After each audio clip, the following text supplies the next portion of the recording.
नमस्कार दोस्तों, मेरा नाम है डॉक्टर तरुण और आप सबका बहुत बहुत स्वागत है आज की इस वीडियो में।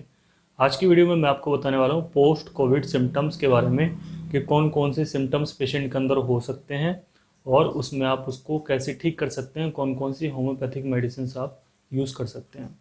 तो यहाँ पे कुछ चीज़ें हैं, इनको पहले आपको ध्यान से समझना होगा। पोस्ट कोविड सिम्टम्स होते हैं कि कोरोना वाला पेशेंट ठीक है, अब वो हॉस्पिटल से आ चुका है या फिर हॉस्पिटल गए नहीं थे, बट जो है उसके अंदर अब थोड़े सिम्टम्स रह गए हैं, थोड़े कमजोरी के सिम्टम्स। जो सिम्टम्स हैं वो मैं आपको बताऊंगा। और ये जो सारे सिम्टम्स भी बताए हुए हैं, इनके लिए डॉक्टर गुलेरिया ने बोला हुआ है, जो एम्स के चीफ हैं, उन्होंने ही बोला हुआ है कि अगर लंबे समय तक आपके अंदर ये सिम्टम्स चलते हैं तो आपको इनका ट्रीटमेंट लेना चाहिए। लंबे समय तक का मीन्स है कि जनरली देखा जाए किसी भी बीमारी के बाद इस तरह के सिम्टम्स रह रहे हैं, खासकर कि कोरोना की बीमारी के बाद अगर आपको 4 हफ्ते से लेकर 12 हफ्ते तक सिम्टम्स रह रहे हैं और आप जो इस बीच में ठीक हो जाते हैं तो कोई दिक्कत नहीं है, वो एक्यूट सिम्टम्स के अंदर आते हैं। और अगर इससे ज़्यादा समय हो चुका है तब आपको ट्रीटमेंट की जरूरत पड़ती है, क्योंकि क्रोनिक सिम्टम्स बन चुके हैं। ठीक है, तो यहाँ पे मैं कोशिश करूँगा हेड टू फुट बताने की आपको, और क्या क्या सिम्टम्स हैं, क्या क्या आप उसमें ट्रीटमेंट ले सकते हैं अगर आपको बहुत दिन हो गए हैं, आपकी रिकवरी ठीक से नहीं हो पा रही है। तो यहाँ पे दोस्तों डिफरेंट डिफरेंट सिम्टम्स आते हैं, पेशेंट की सीवियरिटी के ऊपर आते हैं कि पेशेंट को कितना कोविड हुआ था, कितने अंदर उसका इन्फेक्शन हुआ था, किस किस पार्ट पे इफेक्ट हुआ था, पेशेंट की एज कितनी है, उसकी इम्यूनिटी पावर कितनी है, पहले कितनी थी अब कितनी है, और पेशेंट का अब लाइफ स्टाइल कैसा है। तो कुल मिला के बहुत सारी चीज़ों के ऊपर डिपेंड होता है कि उसकी रिकवरी कितनी होनी है, कितनी जल्दी होनी है और कितनी लेट होनी है। मेन चीज़ इसमें ये भी आती है कि पेशेंट को किस तरीके वाला ट्रीटमेंट दिया गया, उसने कितनी सारी मेडिसिन यूज़ की, कितने सारे स्टेरॉइड दिए, कितने दिन वो वेंटिलेटर पर रहा, तो मतलब बहुत सारी चीज़ें वहाँ पे रहती हैं। तो आपके सिम्टम्स जो है बहुत सारे रह रहे हैं और आपकी कंडीशन क्लियर नहीं हो रही है तो आप ये मेडिसिन इस्तेमाल करके देख सकते हैं।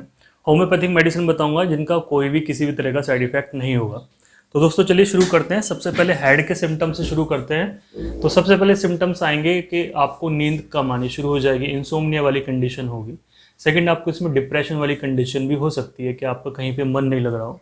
इसके साथ साथ आपको डिफिकल्टी ऑफ कंसंट्रेशन भी हो सकती है कि आपका कहीं पे कंसंट्रेट आप नहीं कर पा रहे हो। अगर आपके अंदर इस तरह के सिम्टम्स मिल रहे हैं, आपके अंदर चिड़चिड़ापन है, टेंशन है, स्ट्रेस है, नींद कम आ रही है, तो ऐसे में यहाँ पे कुछ होम्योपैथिक मेडिसिन हैं। इन्हीं के बारे में आपको टोटल मैं आपको बताऊंगा। यहाँ पे आप देख सकते हैं 5-6 होम्योपैथिक मेडिसिन मैंने यहाँ पे रखी हुई हैं, इन्हीं चीज़ों के लिए रखी हुई हैं। तो यहाँ पे जो सबसे पहले मेडिसिन मैं आपको बताना चाहूँगा इस तरह की परेशानी के लिए, ये मेरे पास बड़ी बोतल है, इसकी छोटी शीशी आपको लेनी है।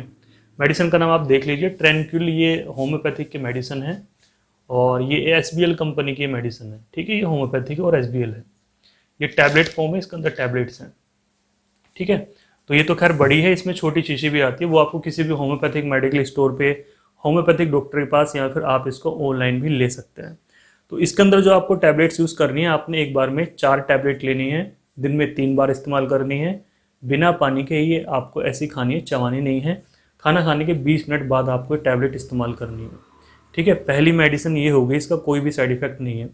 कितने दिन आपको यूज़ करनी, ये सारी चीज़ें डिपेंड करती हैं कि आपकी स्थिति कैसी है टैबलेट्स खाने से। अगर आपको 5 दिन में आराम हो जाता है तो आप टैबलेट्स छोड़ दीजिए। आपने अगर पूरी एक शीशी उसकी खा ली है छोटी वाली और आपको आराम नहीं हुआ है, तब भी आपको मेडिसिन नहीं लेनी है, क्योंकि यहाँ पे जो मैं मेडिसिन बता रहा हूँ ये होम्योपैथिकली थेरेपेटिकली मेडिसिन है, मतलब ये कॉमनली यूज्ड होती हैं। अगर आपको बेस्ट ट्रीटमेंट चाहिए तो आपको नज़दीकी होम्योपैथिक डॉक्टर के पास जाना होगा, जिससे कि आपकी पूरी प्रॉपर केस टेकिंग हो सके, सारी चीज़ें पूछी जा सके और उसके बाद जो है आपको अच्छा सा ट्रीटमेंट दिया जा सके। तो यहाँ पे कुछ कॉमन सी मेडिसिन है जो मैंने आपको इसमें बताई है। तो दोस्तों नंबर 1 ये हो गई आपकी ट्रैंक्विल टैबलेट। ठीक है, नेक्स्ट क्या आ सकता है कि गले में दर्द रह रहा है। तो गले में जो दर्द की कंडीशन है ये जनरली देखा जाए तो बहुत जल्दी ठीक हो जाती है, एक्यूट केस में ही ये अपने आप ठीक हो जाती है विदाउट एनी मेडिसिन। नेक्स्ट आता है जो हमारा लंग्स वाला रीज़न होता है। तो लंग्स वाले में देखते हैं हमें चेस्ट में पेन रह सकता है। जो पोस्ट कोविड वाले पेशेंट हैं उनको चेस्ट में अब तक दर्द लगता है कि उनको सीने में चुभन हो रही है, सीने में उनको टाइटनेस हो रही है, उनको ड्राई कफ रह रहा है, मतलब सूखी खांसी रह रही है, और बहुत सारे पेशेंट्स को जो है गीली खांसी भी रह रही है। तो ऐसी कंडीशन में दोस्तों मैं आपको बताना चाहूँगा अगर आपको गीली खांसी रह रही है, मतलब बलगम वाली खांसी रह रही है, खड़खड़ करते रहते हैं, बलगम नहीं निकल पा रहा है, तो ऐसी कंडीशन में आपको एक होम्योपैथिक का सिरप लाना है जिसका नाम है वीजल। वीजल मिक्सचर दोस्तों आपको लाना है, ये होम्योपैथिक का सिरप है, इसकी कंपनी का नाम भी वीजल ही है। ठीक है, तो ये आपका जितना भी बलगम भरा हुआ है अंदर, रैटलिंग साउंड हो रही है, खड़खड़ हो रही है, नहीं निकल पा रहा है, लंग्स के अंदर इतनी पावर नहीं बची है कि वो उसको एक्सपेल कर पाएँ, उसको बाहर निकल पाएँ। तो इसके अंदर बहुत अच्छी मेडिसिन है, एक्सपेक्टोरेंट है, ये बलगम निकालने की क्षमता रखता है, आपके लंग्स को पावर देगा, जितना भी बलगम जमा हुआ है ये सब बाहर निकाल देगा। ठीक है, बात करते हैं इसके डोज की। तो आपने दोस्तों इसके अंदर से एक बार में 10 ml ड्रॉप 10 ml का ढक्कन है इसके अंदर, 10 ml आपको लेना है, दिन में 3 बार लेना है, आधे कप गर्म पानी में आपको इस्तेमाल करना है। ठीक है, उसी तरीके से कितने दिन यूज करना है वही पहली चीज मैं आपको बताऊंगा। आराम है तो आप इसको कंटिन्यू कर सकते हैं, आराम नहीं है तो एक शीशी खत्म होने के बाद आप इसको इस्तेमाल मत कीजिए। मेडिसिन का कोई भी साइड इफेक्ट नहीं है, छोटे बच्चे से लेके आप बूढ़े तक व्यक्ति को आप दे सकते हैं। ओके, उसी में अगर आपको रह रही है जी मुझे तो केवल जो है सूखा धसका उठता है, सूखी खांसी है, बलगम नहीं है, और ये पोस्ट कोविड है जो कि मोस्ट कॉमन पेशेंटों के अंदर देखा जा रहा है, तो ऐसी कंडीशन में आपको इस्तेमाल करना है होम्योपैथी का स्टोबल कफ सिरप है, जो कि स्टोडल के नाम से पहले आता था। ये SBL की मेडिसिन है और ये स्टोबल के नाम से है, ये कफ सिरप है। ठीक है, ये छोटा है, इसका बड़ा भी आता है। तो उन लोगों को ये इस्तेमाल करना है जिनको ड्राई कफ की प्रॉब्लम रह रही है, सूखी खांसी की प्रॉब्लम रह रही है। जो इसकी डोज लेनी है वो इसी तरीके से लेनी है। इसकी 10 ml आपने लेनी है, दिन में 3 बार गर्म पानी में डाल के ये आपको इस्तेमाल करनी है, खाना खाने के बाद मेडिसिन इस्तेमाल करनी है। ठीक है, ये हो गई दोस्तों दोनों खांसी की मेडिसिन। नेक्स्ट आता जी हमें जो है जब से कोरोना हुआ है या फिर और कोई बीमारी भी हुई है उसके बाद जो है हम बहुत कमज़ोर हो गए हैं, क्रोनिक फैटिक सिंड्रोम हो गया है। उसमें क्या होता है जी, पेशेंट को बहुत चक्कर रहेंगे, उसको कमजोरी रहेगी, चलता है थोड़ा चलता है तो सांस फूलता है, थोड़ा बैठ जाता है तो उसको थोड़ा आराम मिल जाता है, थोड़ा तेज चलता है तो उसका सांस फूलना शुरू हो जाता है, सीढ़ी चढ़ता है तो सांस फूलता है, ज़्यादा तेज चलता है तो उसको चक्कर भी आते हैं, और हाथों पैरों में दर्द रहता है, मांसपेशियों में दर्द रहता है, मस्कुलर पेन्स रहते हैं। इसके साथ साथ उनको घुटनों में भी दर्द रहता है, इसके साथ उनको जो पिंडलियों में भी दर्द रहता है, पिंडली होती है जो हमारी काफ मसल्स होती हैं, ये वाली जो मसल्स होती हैं यहाँ पे उसको दर्द रहेगा। ठीक है, दोनों में होता है। खास करके इस तरीके से दर्द देखा जाता है कि पेशेंट को रात में ज़्यादा दर्द होता है, तो ऐसी कंडीशन को हम बोलते हैं क्रोनिक फैटिक सिंड्रोम, जो कि किसी बीमारी के बाद पेशेंट जो है बहुत ज़्यादा कमज़ोर हो चुका है। अब देखा जाए ये उन लोगों में होता है जो ऑलरेडी कमज़ोर थे, अब उनको जो है बीमारी हो गई, वो और ज़्यादा कमज़ोर हो गए हैं, तो उनको कैसे ठीक किया जा सकता है। तो यहाँ पे दोस्तों आपको होम्योपैथी का एक सिरप लाना है जो कि बहुत कॉमन सिरप है और कोई स्ट्रॉन्ग मेडिसिन नहीं है, अल्फा अल्फा सिरप है होम्योपैथिक का, इसको आप देख सकते हैं, विद जिनसेंग है ये, और ये भी SBL कंपनी का सिरप है। बच्चों को बूढ़ों को बहुत अच्छा काम करता है, और ये इसका बड़ा भी आता है छोटा भी आता है। तो इसको आपने इस्तेमाल करना है, सेम डोज इसकी आपने 10 ml लेनी है, दिन में 3 बार इस्तेमाल करनी है। इसको आप खाना खाने से पहले भी ले सकते हैं, खाने की इसको आप बाद भी ले सकते हैं, और आप इसको बिना पानी के भी ले सकते हैं और पानी के साथ भी आप इसको इस्तेमाल कर सकते हैं। ठीक है, इससे आपका डाइजेशन भी ठीक होगा, इससे आपको भूख भी लगेगी, आपकी कमजोरी भी ठीक हो जाएगी। इसके रिजल्ट तो आपको मिलेंगे, 100% रिजल्ट मिलेंगे।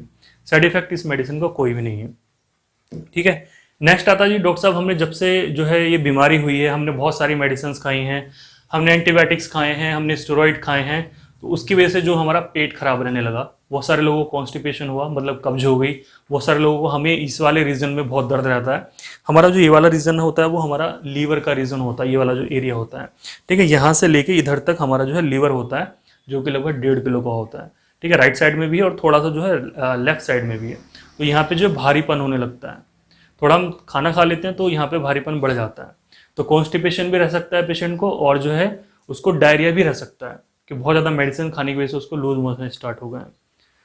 ठीक है, तो ऐसी कंडीशन में पेशेंट को गैस भी बनती है, सूजन भी रहती है लीवर पे, खट्टी डकारें आती हैं। तो एक कॉमन सा सिरप ये होम्योपैथिक का सिरप है जो कि काफ़ी अच्छा है, इसको आप देख सकते हैं।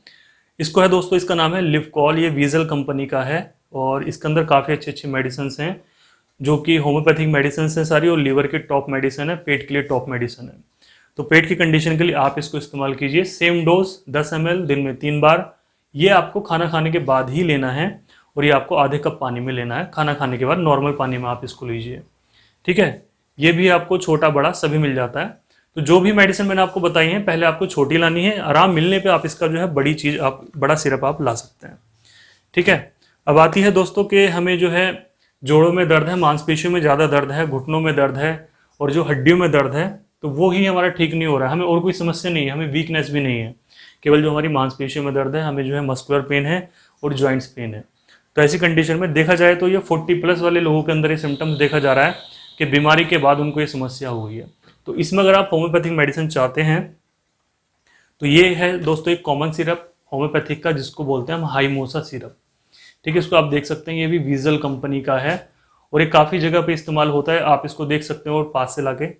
इसमें सियाटिका, वाशुल, स्पॉन्डिलाइटिस, पेशियों में दर्द, आम वात और एलर्जी आदि में भी इस्तेमाल किया जाता है। ठीक है, तो ये काफ़ी अच्छा सिरप है और काफ़ी अच्छे रिजल्ट इसके मिलते हैं। तो इसका भी छोटा और बड़ा दोनों आते हैं। डोज की हम बात करते हैं तो दोस्तों इसको आपने एक बार में 10 ml लेना है, दिन में 3 बार इस्तेमाल करना है और ये आपको आधे कप गर्म पानी में इस्तेमाल करना है। आधा कप गर्म पानी कीजिए, खाना खाने के 20 मिनट बाद आप इसको इस्तेमाल कीजिए। ठीक है, ये हो गए हैं दोस्तों जो जो मेन परेशानी है ये उसके लिए है।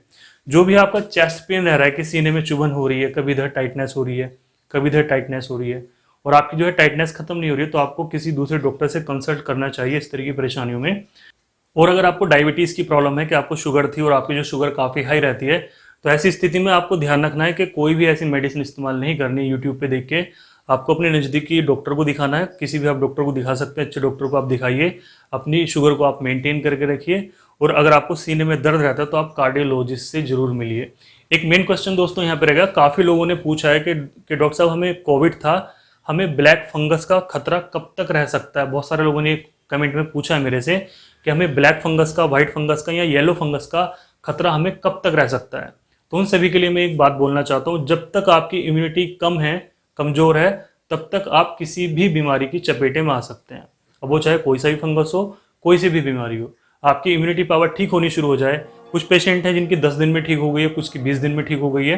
तो अगर आप कमजोर चले हुए हैं कोरोना के बाद, आप ठीक होने में नहीं आ रहे, इम्यूनिटी पावर लो है, तो तब तक आपको खतरा है किसी भी बीमारी का, किसी भी फंगस का। और आपकी इम्यूनिटी पावर ठीक हो गई है, आप फिट हो गए, तंदुरुस्त हो गए पहले जैसे, तो आपको कोई भी खतरा नहीं होगा। तो दोस्तों ये था मेरा वीडियो अच्छा लगा वीडियो को लाइक कीजिए, चैनल पर नए हैं तो चैनल को जरूर सब्सक्राइब कीजिए और हो सके तो वीडियो को जरूर शेयर कीजिए। आज की वीडियो में इतना ही, थैंक यू सो मच।